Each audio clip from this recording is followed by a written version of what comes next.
Hey, everybody, welcome back to the show. Thank you so much for being here. Now, this is going to be a really special show, a very authentic, transparent one. I have been watching Jennifer Arnese for quite some time. She has not been aware that I have been a large fan of hers.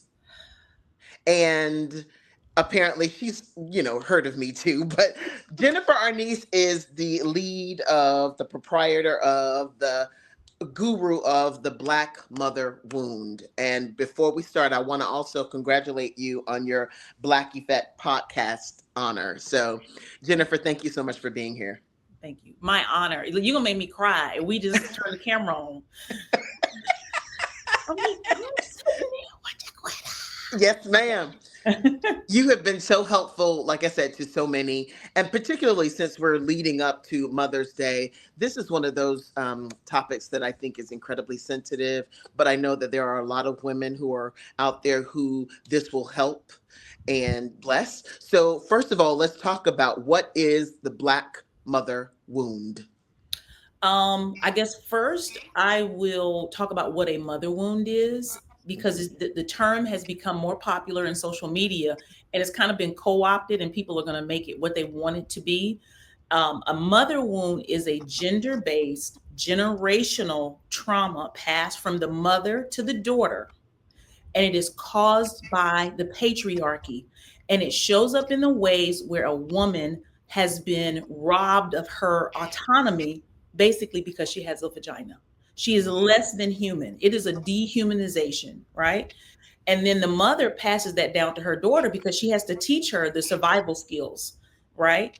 And but she's also passing down her frustration, her resentments, and all of that trauma to the daughter in a in hopes of teaching her how to maneuver in the world, Hmm. right? So we have the patriarchy, which is in capitalism, right?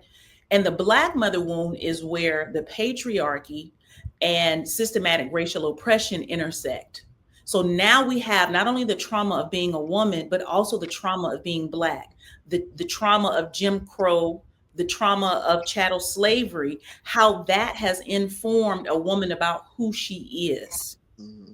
and how that impacts how she parents her daughter. It does also impact how she parents her son too, but you are passing the mother wound down to Hmm. your daughter because she also doesn't have autonomy.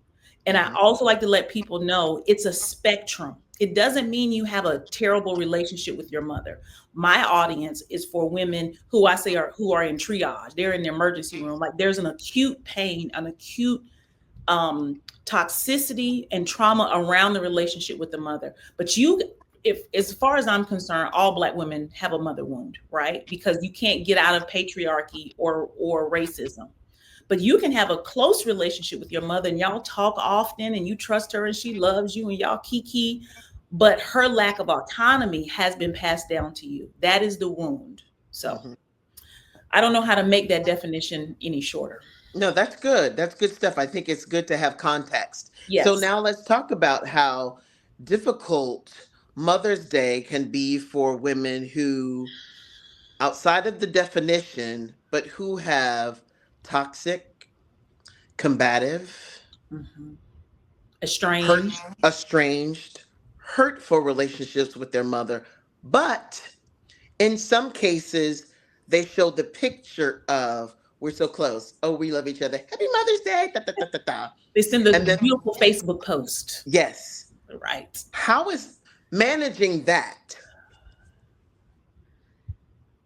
There is no shame like the shame of not feeling loved by your mother. And that shame is the root of the performance because you believe in order to be a good person, you have to have a mother who loves you. You have to have the close relationship with your mother. If not, you are a broken person. Hmm. And who wants to be in that club? I want to be in the club with me and my mom. We had such a great time this weekend. We went here and we did that. And I called my mom and I went to her house and she watched the kids. And everybody wants to be in that club. Hmm. And when you're not in that club, it's like sitting on the bench watching the Super Bowl.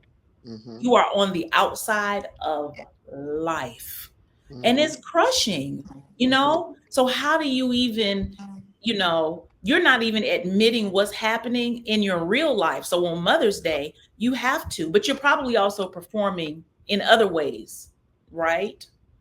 And I just want people to stop. You don't have to you know what, Mother's Day is a great day to start. It's a great day not to make the post. Just, you know what? I'm not even going to post about Mother's Day today. I'm not even going to post. It's a great time to say, Mom, I'm going to stop by for 30, 45 minutes, but I'm not going to spend all day with you. I'm not going to church with you today. It is a great line in the sand, right? You might say, you know what? Well, I got to send her a card, but you're not going to send her a card to say she's the best mother in the world and she's done everything for you. You're just going to send a card that says, I hope you have a great Mother's Day. Always your daughter. Like, it's like, because there's levels to it, because if not, I feel like you're jumping off a cliff and you're just going to die. But I would just like people, it's a perfect day. And I would love for people just to perform a little less and see what that feels like in their body and how they can start to hold themselves and see what truth feels like. Right? Mm-hmm. Okay, but let me ask this though, because because some women have been performing for so long, when you do that to a mother who is perhaps narcissistic, whatever she is, that is going to trigger her, lashing out, her abusive tone, her whatever, fill in the blank. How does one manage that? Put your phone on do not disturb and don't answer it for 24 hours. You won't have to ghost her. Like, this is radical. Healing is radical. Becoming free is radical. It is not polite. It's going to be seen as disrespectful. It's Mm-hmm. going to be seen as you don't have what, you ungrateful, you spoil. You're going to have to be able to own it. Well, I'm just going to be that then, right? Because nobody can lash out at you if you don't answer the phone or you don't answer the door. You have a lack of autonomy. This is how you start to build your autonomy. You cannot make somebody happy and make yourself happy. You cannot do it. That's why this is life-changing work. There is no easy way. I don't come with any, you already know, I don't come with any easy answers. Put your phone on do not disturb. Go Mm-hmm. out of town on Friday and come back on Monday. Mm-hmm. You do have to have a strategy for it, Mm-hmm. right? Mm-hmm. That's all. And you just got to take it step by step. You just need to stay a step ahead of it. How did Right. you get here, Jennifer? How did you get to the point where you are so no nonsense? I know it comes from the relationship with your mother, but just to my audience, just kind of give them a synopsis of how you ended up arriving here. First of all, I have always been no nonsense. My whole life, I have been like this. And I have been chastised my whole life for being like this. Um, I haven't talked to my mother in 10 years. She hung up on me because she said I was being disrespectful when I was trying to help her solve a very big problem in her life. And I think at that moment I realized she thought that I was trying to take something from her. I realized, like, oh, after 40 years, you don't trust that I'm on your side. I was Mm-hmm. like, oh, this has nothing to do with me. She does not have the ability. And my whole life flashed in front of my face. And I said, nothing I ever do will be good enough. And that you have no right to treat me this way. I have always been on your side. I have always been a good daughter. I have always rode for you. And I have been fighting for your approval. All this click up, hello. And she wouldn't answer the phone, and she stopped speaking to me. She basically stopped speaking to just about everybody. And I Mm-hmm. think that call humiliated her, even though it was just she and I on the phone. But Mm-hmm. in that moment, it was like my life flashed through my face. I was like, oh, hell no. And I also saw how it was impacting my whole life, because at this time, me and my son were in the process of going through a homeless program. I was college educated. I was smart. I had experience. I knew how to get a job, but I could not hold my life together. My choices, It was just so, I was like even though I was 40, I was still like a teenage mother, because that was, the crux of my trauma was that time. And I said, "Oh, Jennifer, you can't move forward until you heal this. This is the answer. This is your Achilles heel to every problem in your life right now. Is not to change her, but to, Because you can't, you cannot, and you never will. you never will. She is who she is. It is. And that's why my work is not about healing the relationship you have with your mother. It is about healing the relationship you have with yourself. That is the only relationship I care about. And I only advocate for the little girl in you. I don't advocate for the mother. I advocate for the little girl in you. I will talk shit to grown up you if it will get you to advocate for the little girl in you, because she's the person I care about. I ain't thinking about grown up Jaquetta. I'm talking to 9-year-old. You tell me what you need, 9-year-old, because I'll put this adult version of you in a headlock, because I'm not playing. And that's what she needs. She wants to know somebody has fought for her. Yes. That's what she wants to know. And I want to teach women how to fight for their little girls, right? Mm-hmm. Because that's what you wanted your mother to do. That's what you still want your mother to do, not realizing you have the answer. You have the power, So I have always been, my mother would say long time ago, she would say, "Now, one thing about Jennifer, she ain't gonna sweep nothing under the rug now." And I don't, because it makes me feel, when I don't feel safe, viscerally, it's in my body. I collapse. I will go literally into a closet and close the door. I will find the smallest space to curl up in. I remember sleeping behind my mother's bed up next to the wall, because it was the only way I could get some type of relief. And that relief will make me not want to exist. That will make me want to say, well, if I wasn't alive, I wouldn't feel like this. Mm-hmm. That's what I lived through. And so it's so radical now, because it is life or death, So that's how I got to be like this. Did you ever sometimes wonder, like, I wonder if my mom is somewhere else? Like, this is not my real mom. I'm probably, I belong to somebody else, because there are women, I believe, who probably have voices just like you had, but their mothers had a way of clamping down on it. So even if you wanted to shout or express or whatever, it would have been met with a slap, a cursing out, to the point where over time, your voice, there was no voice when it came to being combative with your mom. I mean, I was met with all of those things. This is what I will say. I always say there are windows in our life, right? Where we're born free. Emotionally, mentally, we're born free. And there's a window where that can get cemented in us and nobody can take it away. And I do credit my father, even though our relationship, after I became a teenager, our relationship really just went south, but he advocated for me. My father he used to say to my mother when I was 3, 4, 5 years old, "This is not how you're supposed to treat your daughter. Why do you treat her like this?" So it was never a secret how she treated me. And he would tell everybody, you know what I mean? And so I always knew. And so what he allowed, this is why I always advocate for sometimes just leaving your kids alone. He just let me be free and wild. I'm from the country. So he didn't care how dirty I got, what I had on. He would like run through the field, far back as you want to run, and then come back. We would ride go-karts. So there was a sense of me having like, oh, I know what this feels like.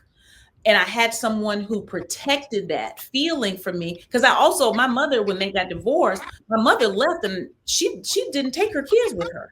So I lived with him, and he used to be like, he was like a George Jefferson, Muhammad Ali type of dude. He'd be like, "I'm the shit, so you my daughter, so you the shit." That confidence from him is what I think saved me. Because if not, I'd probably be a crackhead in the ditch somewhere. She really did. She knew how to suck the life out of you. The reparenting component. Giving yourself all of the things that when you go over your childhood that you never got, or scenarios that you would have played differently if you were the mom. So talk about how important reparenting is of your own self, and how does one do that? Reparenting is critical because your mind does not know time has passed. So the pain you felt at 5, 11, 15, 17 still exists in present tense. That's why you have somebody say something that comes back, is like they say you're overreacting, but they don't know you have gone back in time. And the only Yes. way you can come out of that is to go back to those ages and rescript what should have been said then, because that little girl is still waiting for someone to say, "Oh, that was not your fault." And for somebody to say, "She should not have acted like that. I'm so sorry that happened to you. I'm so Mm-hmm. sorry that happened to you." Because our nervous system is so out of whack. There is no sense of safety at all. Yes. And without safety, there's no sense of trust. Without trust, there's no true confidence. There's no true peace. So you're in this internal conflict. You could be smart, have ambitions and dreams and potential, but the side of you that's like, nobody's ever going to be there for me. Nobody likes me. I can't do this. I'm on the outside. I'm crazy. My ideas are no good. It's going to always be clashing up against the logical of, why can't I make this work? Why can't I seem to get it together? Reparenting builds a relationship because your little girl is running your life. You're not Mm-hmm. running your life. She is running it. And so when you can get her to calm down and she knows, oh, Jennifer is not going to let anything happen to me. Jennifer is going to take what my needs and my wants are into account. Oh, because what is what I tell my little girl: you go play. Your job is to be a little girl. Your job, you're not a parent, you're not a parentified child anymore. You don't need to manage this. You don't need to worry about, you let me worry about that. But this takes time and consistency to build trust. It is the only way, because everything else is going to be emotionally bypassing. People say, well, that's why I'm in church and I say God this and I went to do da, da, da, da, da, da, da, da. If you don't reparent that inner little girl and Mm-hmm. go back to that, Mm-hmm. and let her feel the pain she feels. You don't want to feel the sorrow. You don't want to feel the anger. You don't want to ugly cry. You have to let her do that. You are not going to die. You have to create a space and say, I'm going to hold you. Whatever you feel right now, you get to feel. You want some ice cream to go along with it? You want to watch a funny movie? You want to take a walk? It's what you want. It is that paying attention to yourself at such a deep level that you start to be okay. Mm-hmm. You start to relax, Mm-hmm. right? And then when your mother says something crazy, you don't have the same reaction. Mm-hmm. You like, oh, you bugging. Okay, well, I'll see you later. Oh, Mm-hmm. this really isn't about me. Mm-hmm. Okay, all right. I'll talk to you. You can set a boundary then, because you feel safe enough. If you don't feel safe enough to set a boundary, your boundary ain't gonna stick, right? And know how to soothe yourself even when you feel guilty around it. But reparenting is the key. Can I tell people the 4 pillars of reparenting? Mm-hmm. You have community. You cannot reparent yourself alone. You have to be in relationship with other people who care about you and love you. You have to have joy, because with joy you have playfulness, you have creativity, you have inspiration, right? You have to have nervous system regulation. That is where you come back and you let yourself know, okay, you are safe. You are in your body. Nothing is going to happen to you. You have to have that. And you have to have loving discipline, because when you parent a child, you got to have discipline. And that discipline is that we are going to do the things that are right for us, even when it's hard. We are going to practice these things every day. We're going to practice being in community. We're going to practice joy. We're going to practice saying what we need. You have to be disciplined in those areas. And through that, your life changes. It's also too, you have to be able to tell yourself that and understand that certain things that happened when you were growing up as a little girl, even if you knew somewhere in your body, you knew it wasn't right, but you couldn't give voice to it, and some people made you feel like, oh well, well, that's just your mom, or that's just how she is, understand her. But then you realize, well, what about me? Like, I am not protected, nobody hears me, this is difficult, I don't think she likes me, ooh, I think she hates me, ooh, the things that I'm accomplishing in my life as a toddler, as a teenager, as a young adult, she she speaks about, Dismisses. but She'll she tell hates everybody else me. they're not right.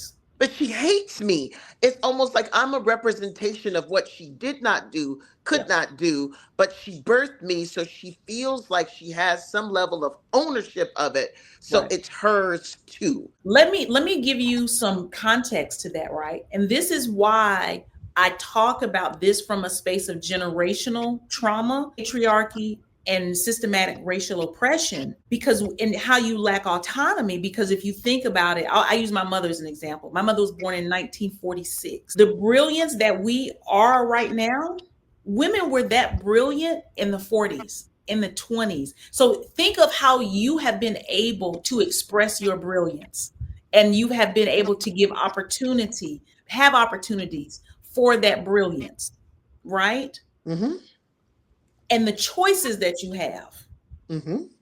simple choices like opening a bank account. Imagine a woman having all of that and not being able to explore any of it. I mean, none of it. It creates a mental illness Yeah. in you, because you have a cognitive dissonance of, who am I? Right. And there's all these things, these dreams you have. And then as you get older, they get squashed. Right. Yes. Then you have a child. And oftentimes, women, when they have a child, it is the first time when they're the boss. It's the first Yes. experience they have with autonomy. So you can be drunk off of power, because it's like, finally, I can run the show in something. Finally, what I say matters. Finally, somebody got to listen to me, and they get lost in that, Mm-hmm. because you being my child has now given me power. This is the only power I've ever had in my life, right? So then you take the dangers that they grew up with, right? And they're like, I don't want my child to grow up with these dangers, because my grandmother really had to teach her daughters how to be able to come home safe by the end of the day. So Mr. Charlie, don't put them in the back of the truck and find them in a noose somewhere, because my mother grew up in the Jim Crow South. All of this fear that she's lived through, she thinks her daughter is in that same fear. She Mm-hmm. doesn't even understand what's happened different between the 1950s and now you have a daughter in the 1980s. You have no context that time has passed, because you're still living as a teenager in the 50s. And now you have a daughter that's born in a different world, and she is prancing around and asking questions and looking up in white people's face and smiling Mm-hmm. and talking and Mm-hmm. wearing what she want to wear. And two things happen. One thing is, there's a fear that comes over you. Oh my God, somebody's gonna do something to her. Yeah. But then a jealousy arises. But the subconscious is, that's everything I wanted to be. Uh-huh. And you don't even know, you thought it was gone. Mm-hmm. But when you saw her having the daughter, triggered it all in you, all the dreams you never had. And you don't even know how to now go back and express the pain you've had. And now you got this little fast girl, Jezebel girl, talking about you hurt my feelings. Hurt your feelings, like the audacity, because now this child has more autonomy at 5 years old than you had at 30 years old. You can't be honest. How are you going to be honest and say, I want to throw this little girl off the roof somewhere because she has set something off in me that and I have to be a perfect mother. And I also have to be a perfect mother, because my value is in the kind of mother I am. Is maddening. And it's not to let them off the hook, but when you can see it from that perspective, it's like, oh, she is so ill-equipped. She's a baby trying to raise a baby. Some women, period, should not be mothers. Absolutely. Should not be They should not mothers. be mothers. And I think this concept is, and this goes, I think, back to chattel slavery, where the dehumanization of a child. Like a child is not a person, just a baby. You carry them around, you dress them up, you tell them what to do. They're not a person. And that was created through slavery. We don't know that anti-Blackness, that dehumanization through slavery is how we still parent. So you think your child is a possession of yours, to get the money, to get the man, to get the accolades, to fulfill some emptiness in you. And there are tons of people who ought not be mothers and fathers. No, my mother didn't even really want kids. Neither one of my parents should have had no damn kids. Oh wow, the fact that we here because y'all screwed us up, me and my siblings. When you finally realized what it was, and the fact that the relationship is never going to be whatever your idealistic framework is, letting that die, and then coming to the realization that in order for you to be whole and heal, I cannot have any relationship with this person because now I see this is who you are. You're never going to change. And because I'm doing this work, I can't let you continue to dagger through me because I'm not going to survive. I will not. It's an abusive relationship. Consistent abuse. And I think even if it's inconsistent abuse. But you've set up a pattern for the way you move in life. So when you, the daughter, or you, the sibling, or whatever, shifts that, and I'm no longer going along with the script, then people are like, what's wrong with you? You crazy, you mouthy, you disrespectful. Who do you think you are? Cursing you out. You know, you had a good mother. Your mother did this. All the while not remembering that my mom called me a bitch. My mom called me a slut. My mama would slap the hell out of me. My mama would kick me out of the house from time to time. My mom, like, fill in the blank. Yes. Mm-hmm. You know what they say? Well, I wasn't there. When did that happen? When did that happen? When did that? Well, why you didn't say something? Or even if they knew it was happening, they would be like, well, you knew that's how, she was, something was, she something was wrong. You got to, forgive her for that. Let me tell you, they know not to say that shit to me. Mm-hmm. My aunt tried that for the longest time. And every time she would try it, I would make a post about her and put it on Instagram so she could see it. Oh, I know she hates you. Well, she probably don't talk to you either. I'm gonna use all this content. I'm gonna talk about you in a whole episode. Tell that. Right. I am going to use you as data to prove my point. I'm not gonna go back and forth with you because I like to fight. And I'm not gonna keep talking. And I can't fight no old lady. But I'm not gonna have the conversation. So we don't have a relationship, and we're not going to pretend like everything is okay because I know they thought I was going to fall on my face. And in some regard, I bet they probably hoped that you would, because that would be some measure of humbling you. And you come back and see, that's what I tried to tell you. Absolutely. I need to tell you, this is what you see the joy I have. You see the joy my son has. You see how our life has developed and grown and blossomed. That could not have happened with her in my life. And there's a good chance one day somebody's going to be like, you know what? You did the right thing, because I know I was doing the right thing, but you didn't support me. You tried to make me feel like I was a bad person. You're not in my circle anymore. You don't have access to me the way you did. And I'm not that little girl anymore. You can say whatever you want, but you're not going to say it to me. And that's the part they know. I do realize that I will immediately remove myself from any energy or any language or any possibility of a situation that I know that's not going to be good and there's not going to be a good resolution. So I will just take myself out of it and keep myself out of it. And each time an incident happens, I stay away longer. And now it's just, I'm out. Yeah. And because you see how good you feel. Yeah. You're like, oh, this is a good feeling. Why would I want to go back and feel bad? Jennifer, let me just say this. When there would be periods of time, I know I have other friends like this, when there would be periods of time when there was no communication, it was just like, more of this. And then when you have to go back into that, you're like counting. Yeah, you can't I sleep got to at get night. out. Your stomach is rumbling. You agitated. Oh my Like, God. Hair falling out in a yeah, particular place. who wants to go through that? Nobody wants to go through that. I don't care about Yeah. how it looks. Yeah. I don't care about saving face for anybody.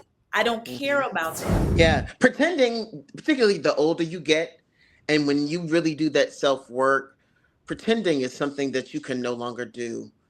Like even the years of faking it or trying or bending or, trying to fit yourself into what you knew they wanted you to be so that you could at least get along, like that becomes, you just no.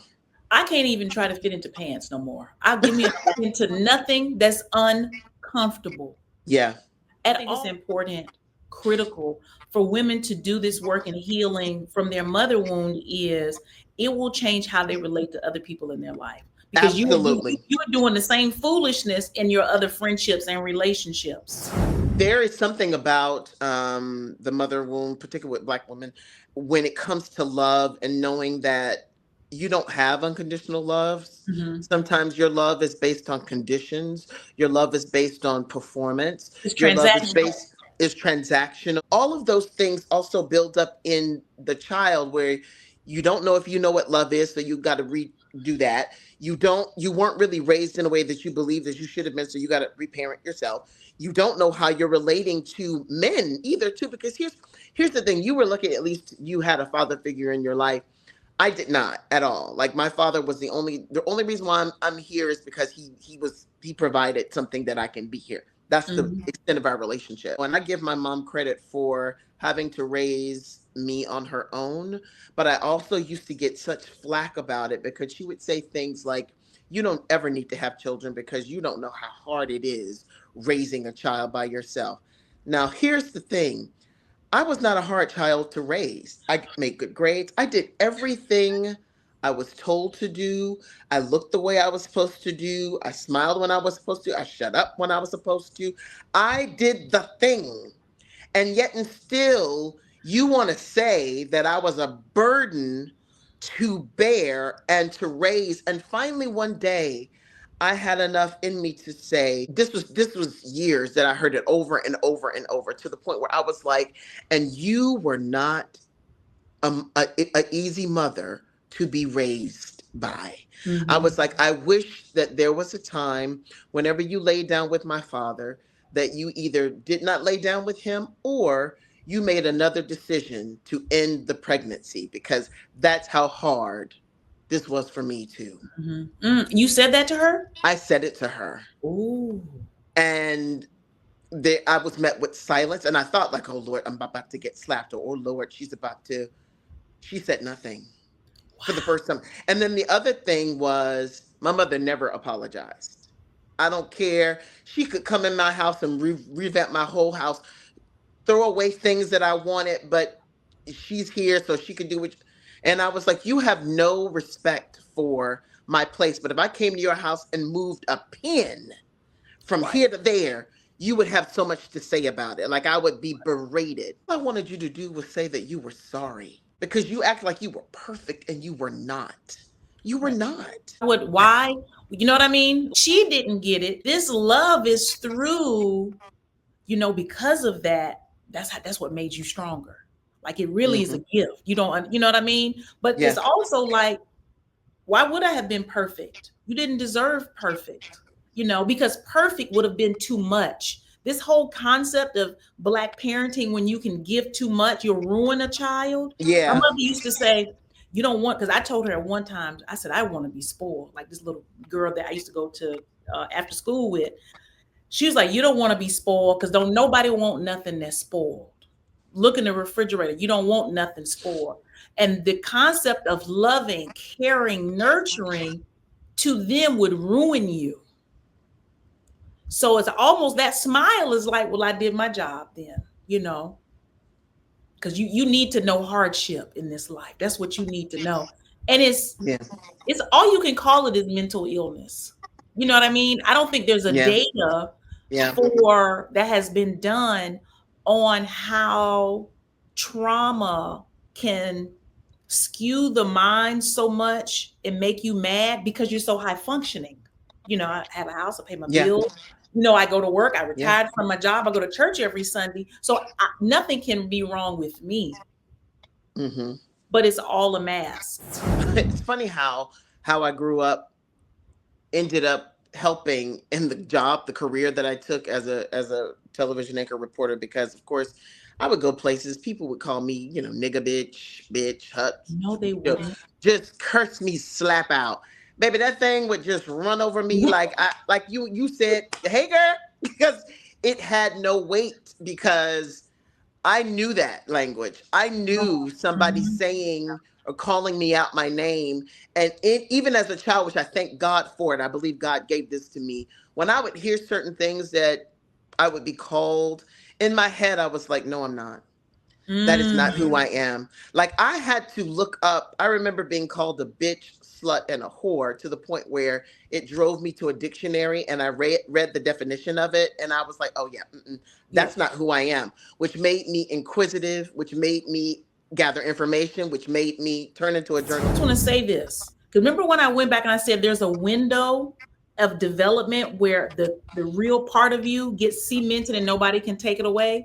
Hmm.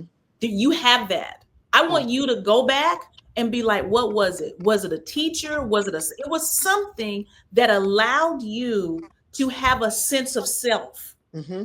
to anchor you, that no one could take away. Like it is, and a lot of people don't get it. They think, oh, well, it couldn't have been that bad if you turned out this way. But Hmm. no, there's something there where you were self-defined. Here's the crazy part. There were teachers, but my mother was that too. My mother was the kind of person, was like, don't you stand in the back. Don't let anybody tell you. Like, Two my things can mom, be true. she, Yes, yes, at yes, the same yes, time, yes. she was my Mhm. builder up, but she Yes. could destroy me with a look, with the way she breathed. I remember I used to perform, and I could tell, I would look in the audience, I could tell if I was having a good performance or if I was not having one, just by the way her face structure. So I knew, like, she helped me with that, but then there was a knowing. Yes. And then at the same time, I also had to turn it off with her too, because more than half of the things that I've been able to do, and I'm sure this is true for you too, my mother couldn't do. Hmm. Now, Yeah. the things she could do, she was good at, but I took it and went somewhere else with it. Yes. And my mom used to say things like, when we weren't talking, she'd be like, oh, like in pictures or certain places where I worked, oh, well, I didn't have you then. Oh, that was when you were off on your own. I didn't know anything about that. I didn't know your friends. I didn't. Da, da, da, da. And it just, it always went back to my fault. Hmm. I didn't. And I was like, no, nothing that you had to do with it, which is why we had these long paths of time where we didn't talk. Because you're being so transparent, and a lot of people, particularly black households, you telling black folk business, what stays in the house, what happened in the house should stay in the house. You are being disrespectful to your mother, all of the tropes that people provide. How do you help somebody who's going to watch this and realize that that's noise? That's something that we tell ourselves as black people, and we need to stop doing that so that we can heal and help. You have to start creating a safe place with yourself, even if it's in small bits. I would say inch by inch is a cinch. More and more, spending time quietly and letting how you feel come up and acknowledge it. Because the more you do that, you will naturally respond differently when people come at you with this your mama or this is that business. Because you won't be able to do it. You won't have the capacity to hold the line. You just won't have it because you will start to build peace within yourself. And because you know how good it feels. And then when you go somewhere and everybody is shucking and jiving, you have an allergic reaction. Mm-hmm. And so you don't have to do anything there. The more you build within yourself, you will naturally start to avoid those things. Mm-hmm. You will naturally go in another direction. You are going to say something. You are going to start to move differently. That's why I always tell people, don't focus on trying to have a conversation with your mama or your family or all those people, because what you're trying to do is get them to validate you and get them to understand. You need to understand. That's what you need to sit with, and you need to be able to say, oh, that was fucked up. That was wrong. That was not your fault. You deserve to be treated better. If you can just say, you deserve to be treated better. I don't care if it's your mama, a man you on Tinder or wherever you on, or who walking by, whatever happens, you just already need to know you are used to substandard treatment. So no matter what anybody does, just go, you deserve to be treated better. Be quiet. Stop trying to tell everybody, to trying to get everybody on. Stop trying to fix everybody else's problems. Stop trying to have answers for everybody else. Keep your mouth shut and come into a cocoon with yourself. You are avoiding the work by trying to do all this out here. And the more you do that, the less you're going to care about what they say. And you're not going to care if they invite you or not. You're not going to care if they call you or not. You're not going to care if you on the group chat or not. Because you somewhere living your life. So how do you deal with feelings of being alone, like by yourself? I had this crop up for me where I was with somebody in their family, their mom, good relationship. I just really felt this wave came over me, and I was just like, God. But then I realized when I got home and I cried it out and I reparented myself, I'm like, I'm never alone. I'm not alone. Yeah, I had to take other people's families off of pedestals, and I still have to work on that because it's like, oh, it's like a shiny object in the window. Oh, if I get near that, oh, they have something I don't. But now I've done the work long enough, and I've talked to enough people, and I see what they post on Instagram, and then I see what they send me in the DM, to where I know that's a mess what y'all got over. Really, y'all would rather be over here with me sitting on my back porch sipping on a margarita with no foolishness. Because I always wanted to be a part of somebody's family. Oh, I see people with a family. I want to go over there with them. I want to be at their house for Thanksgiving and Christmas. And then I was sitting there like, girl, this is not your family. Like, what are you, this is not your family. Yeah. You have a family, even if it's you and your son. Or you and you. You and you. Create a tradition with yourself. It's not in the quantity. It's in the quality. I feel like a stray dog somewhere at somebody's house. Yes. I don't feel at home. You know what I'm saying? Right. Why would you do this to yourself? What's the fun? If people don't remember anything that we said here, particularly coming up to Mother's Day, and it's going to be a challenge for them to participate with their mom, or if this is the first time that they've decided I'm going to go no contact, what do you want them to leave with? Be there for yourself. Be there for yourself. This is what I say. This is the thing. Put your hand on your chest and just tap. Even if you don't have the words, when you feel the grief, the guilt, just come up and let you know that you're there. That's all. Just come up and do that. That's all. And put your phone on Do Not Disturb. And don't go on Instagram or Facebook on Sunday. That's what I'm saying. Don't go on. Absolutely. Don't go on. Stay away from it. Yeah. Don't get the commercials. The commercials too. Just go outside and do whatever you want to do outside. That's stay busy. Talk about the because I know you offer classes if women want to participate in this journey, if they're just starting, if they're intermediary. Talk about that too, because you have something coming up in May, right? In May, May 16th or something. Yeah, May 15th next week. 15th. I have a 6-week group intensive called Resolve. And I've been running it for the last 2 years. It starts Thursday. If you go to my website, jenniferarnese.com, ARNISE, jenniferarnese.com, the link is there. Or you can go to Instagram at Black Mother Wound. That's WOUND, not womb. And it's in my bio. And what I teach are the 6 levels of autonomy.